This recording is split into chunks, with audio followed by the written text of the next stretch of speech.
Today I'll be working in my workbook called Opening a Window into the Psalms. And this covers Psalms 1 through 21.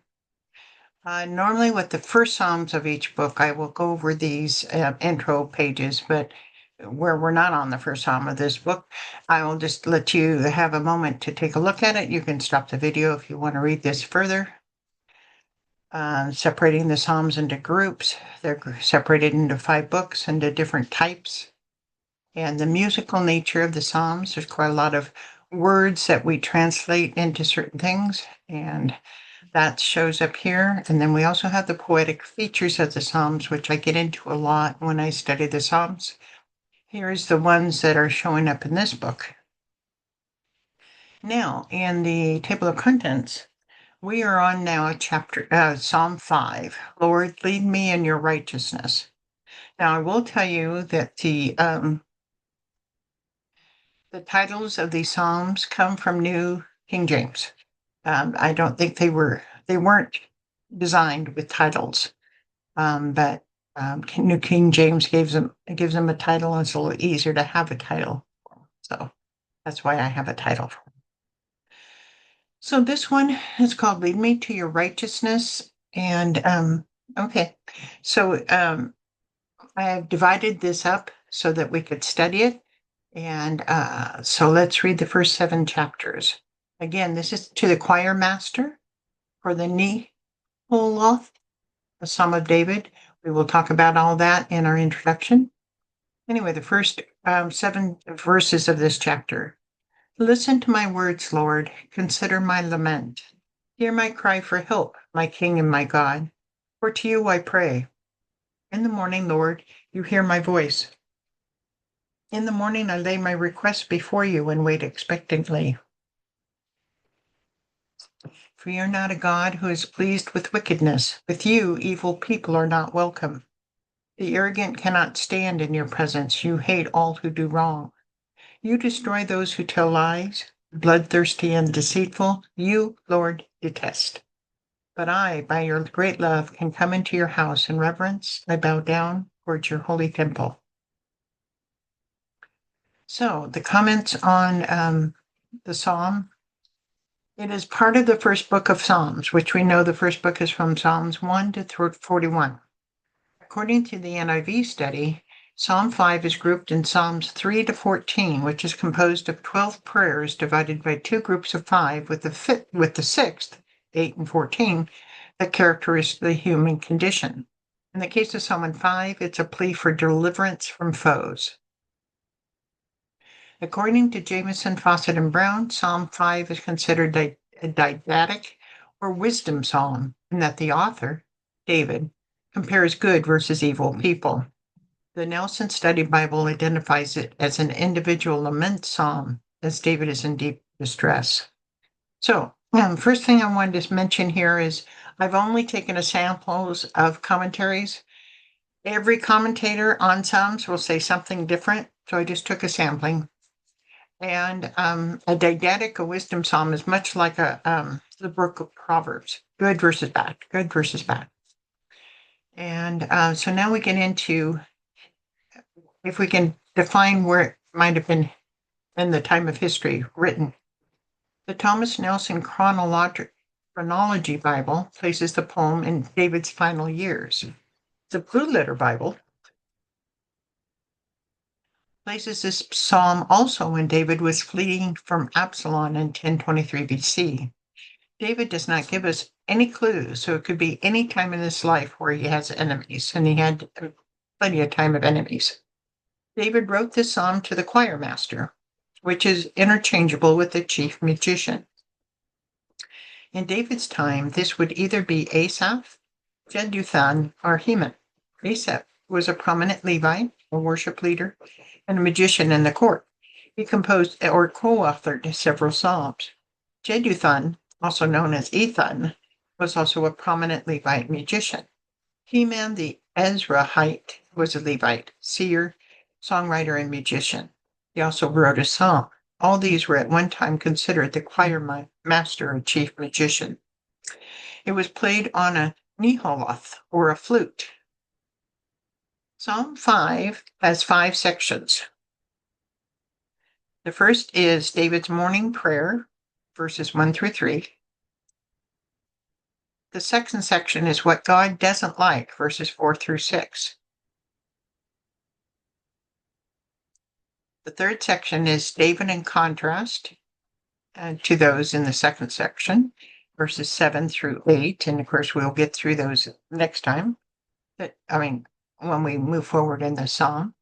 The next section is the wicked should be punished, verses 9 through 10. And lastly, there's a section about the blessing of the righteous, verses 11 through 12. So we continue these first section here.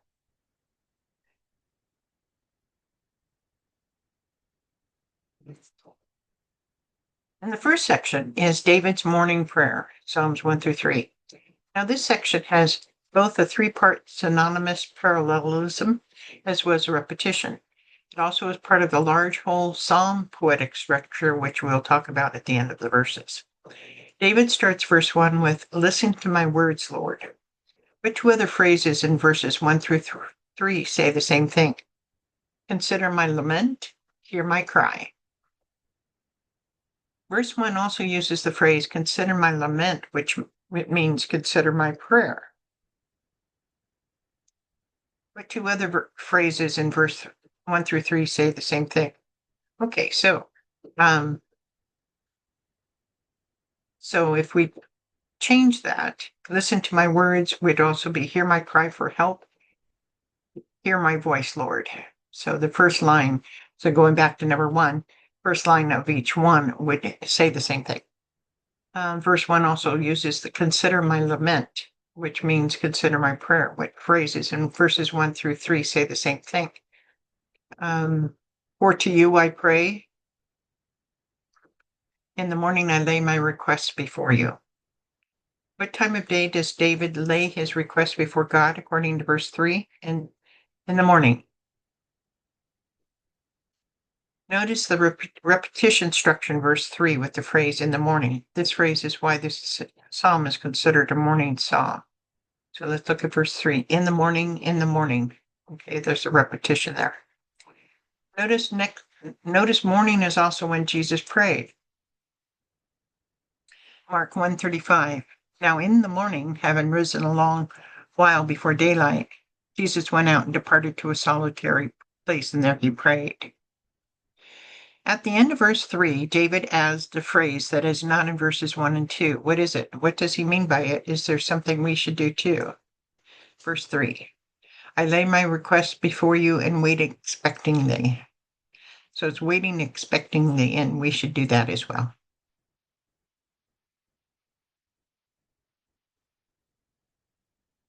Next, we get to the second section, which is what God doesn't like, verses 4 through 6. Here we again have a three-part synonymous parallelism. Parallelism. In verse 4, he uses the word wickedness, which is a noun. In verses 4 through 6, he uses 6 more nouns or phrases that mean the same thing. Okay, in verses 4, pleased with wickedness. Evil people are not welcome. The arrogant cannot stand. God hates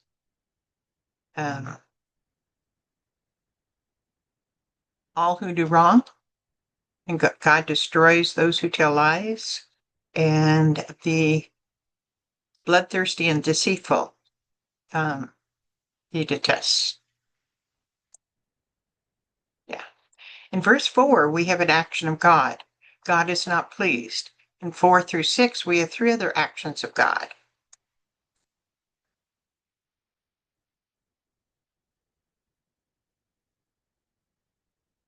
God is not pleased.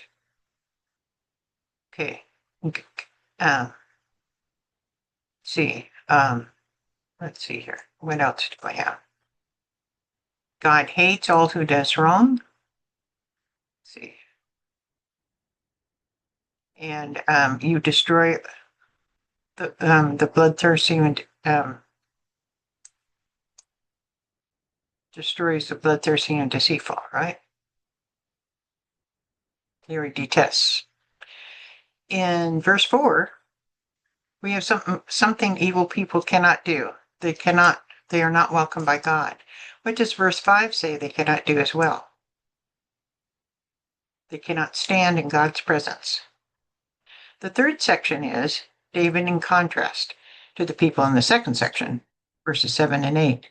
Notice the word but, which means there's a difference. We also see the poetic concepts of synonymous parallelism and repetition being used. So let's go and see that. Okay, but we are also starting here, so I want to read these verses. Verse 8, lead me, Lord, in your righteousness because of my enemies. Make your way straight before me. Not a word from their mouth can be trusted. Their heart is filled with malice. Their throat is an open grave. With their tongues they tell lies. Declare them guilty, O God. Let their intrigues be their downfall. Banish them from their many sins, for they have rebelled against you. But let all who take refuge in you be glad. Let them ever sing for joy. Spread your protection over them, that those who love your name may rejoice in you. Surely, Lord, you bless the righteous. You surround them with your favor as with a shield. So in verse 7, which we'd have to go back, what is the word that is used twice in the verse? So, verse 7. Well, I is used twice, but I don't think that's... Well, maybe that's true. Maybe it's I. Could be I. Verse 7, what is the synonym of God's house? Holy temple.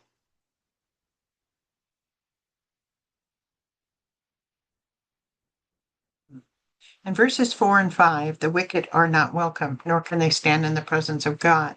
But in contrast, David can do what in verse 7? He can come into his house and I can bow down in his holy temple. Note here that the temple has not yet been built. David is talking about the tabernacle. Verse 8 is a phrase and then an explanation of that phrase. To put it in better understanding for us, it could read, because of my enemies, lead me, Lord, in your right, make your way straight before me. Notice the repetition of words. What word is duplicated in verse 8?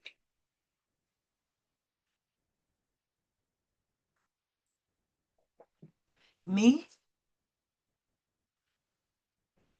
I guess that's true. Okay. The fourth section is the wicked should be punished, verses 9 through 10.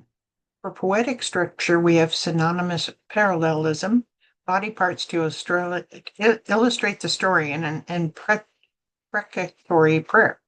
In verse 9, we have 4 body parts used in the description of David's enemies. Not a word from their mouth can be trusted. Their hearts are filled with malice. Their throat is an open grave. With their tongues they tell lies. In verses 9 and 10, we actually have a type of wickedness that David is most concerned with. Do you notice it? Not a word from their mouth can be trusted.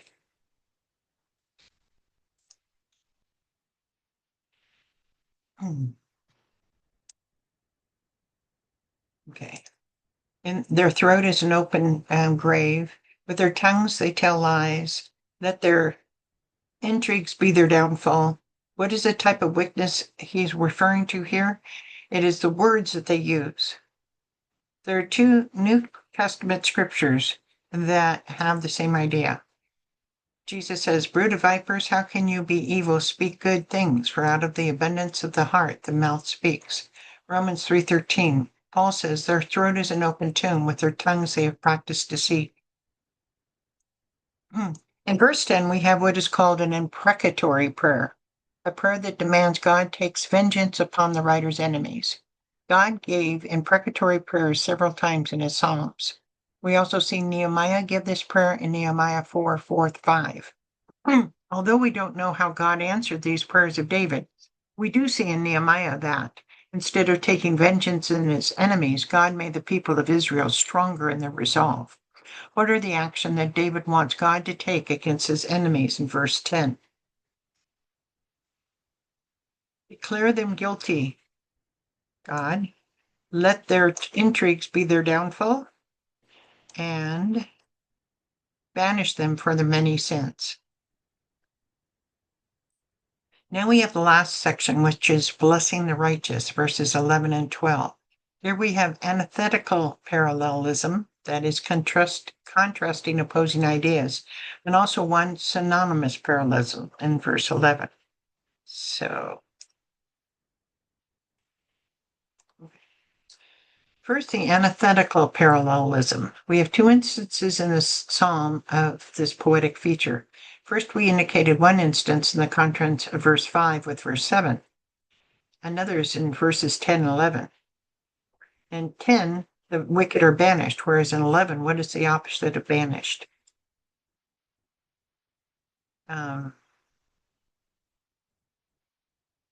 Refuge? Let's see. What is the opposite of being banished? Probably take refuge. Maybe. Now about synonymous parallelism. In verse 11, David uses the word refuge. What is another word that means a similar thing in verse 11?